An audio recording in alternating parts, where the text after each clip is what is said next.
कि बेगूसराय में 11 लोगों को गोली मारे जाने की घटना के बाद बीजेपी ने राज्य सरकार को घेर लिया है। बीजेपी ने आरोप लगाया कि राज्य में कानून का राज खत्म हो गया है और बेखौफ अपराधी दिन दहाड़े वारदात को अंजाम दे रहे हैं। 4 थाने से गुजरा है, 30 किलोमीटर तक गया है। आपके मोबाइल वैन कहां थे? आपके 4 थाने के बीच कोई पुलिस अफसर नहीं था जो कहीं रोक पाता इस अपराधी को। यानी मुख्यमंत्री लाचार हैं अपराधियों के बीच में और नई परिभाषा जंगल राज का घिरा बता दिया है जनता राज। ये बहुत दुर्भाग्य है कि जब से बिहार में महागठबंधन की सरकार बनी है, अपराधियों के हौसले बुलंद हैं और अपराधियों को लगता है तो हमारी सरकार बन गई। कार्तिकेय सिंह का मामला हो या बालू के खनन कार्यालय में जाकर जिस तरह से खनन पदाधिकारियों को धमकी दी गई और आज तक किसी भी मामले में कोई अपराधी गिरफ्तार नहीं किया गया। या पिरभोर थाना के अंदर जिस तरह से अनवर अहमद और राजद के समर्थकों ने थाने में घुसकर डीएसपी की वर्दी फाड़ना और धमकी देने का काम किया, तो लगातार स्थिति बिगड़ती जा रही है। मुख्यमंत्री जी ने 3 दिन पहले रिव्यू मीटिंग किया था लॉ एंड ऑर्डर को लेकर। ये बहुत दुर्भाग्यपूर्ण है। अभी खबर मिली है कि 9 से 10 लोगों को गोली लगी है और एक व्यक्ति का देहांत भी हुआ, ऐसी सूचना है। और मैं उसी रूट से पटना के रास्ते में भी हूँ। कौन लोग हैं, इस तरह की पहले कभी घटना नहीं हुई। जो लोग भी रास्ते में खड़े रहे उन्हीं को वो गोली मारते गए। तो इसकी पूरी जांच होनी चाहिए और सख्त कार्रवाई होनी चाहिए। कानून का राज बिहार में स्थापित होना चाहिए।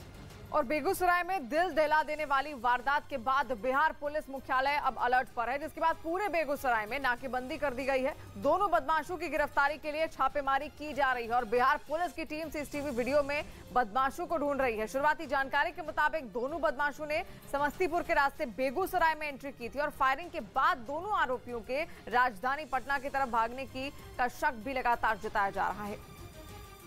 अजरबैजान और आर्मेनिया में फिर से जंग छिड़ गई। खबर है कि रात में अजरबैजान ने आर्मेनिया पर हमला कर दिया। आर्मेनिया ने दावा किया कि इस हमले में उसके कई सैनिकों की मौत हुई।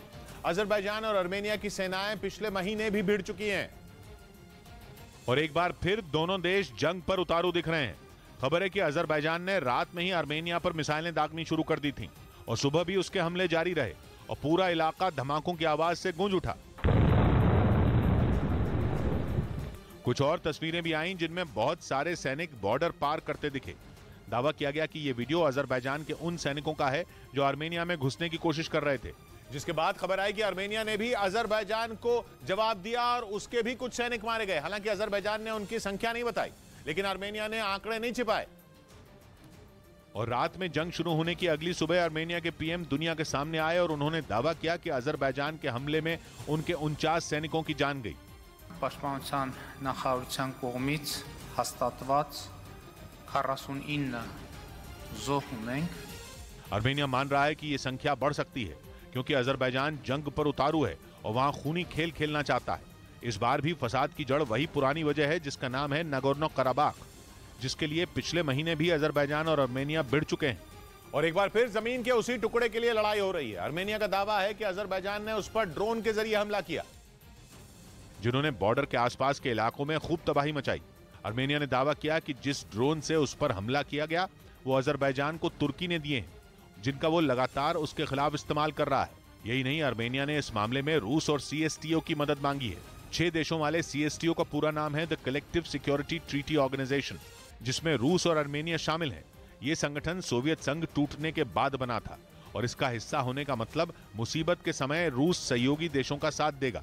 आर्मेनिया ने इसी हक से रूस से मदद मांगी, लेकिन इसमें एक पेच है क्योंकि अजरबैजान का साथ दे रहा है तुर्की और तुर्की नेटो का सदस्य है। यानी अजरबैजान और आर्मेनिया की लड़ाई में सीएसटीओ कूदा तो नेटो भी कूदेगा और अजरबैजान और आर्मेनिया की आपसी लड़ाई सीएसटीओ बनाम नेटो हो जाएगी, जो सीधा सीधा एक महायुद्ध को दावत देने जैसा होगा। वो युद्ध जिससे बचने के लिए अमेरिका की सेना यूक्रेन में रूस के खिलाफ नहीं लड़ी।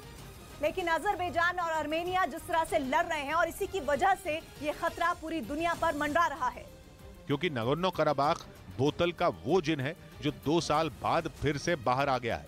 पिछली बार रूस के समझाने पर सीज फायर तो हुआ, लेकिन बात खत्म नहीं हुई। आग सुलगती रही और 2 साल बाद ज्वालामुखी बनकर फट गई, जिसकी चपेट में अब पूरी दुनिया आ सकती है, क्योंकि अगर सीएसटीओ आर्मेनिया के समर्थन में लड़ा तो तुर्की नेटो को बीच में लाएगा और अजरबैजान का साथ देगा, जिसके बाद वो होगा जिसके बारे में कोई सोचना भी नहीं चाहता, क्योंकि यूक्रेन जंग के बाद दुनिया एक और युद्ध के लिए बिल्कुल तैयार नहीं है।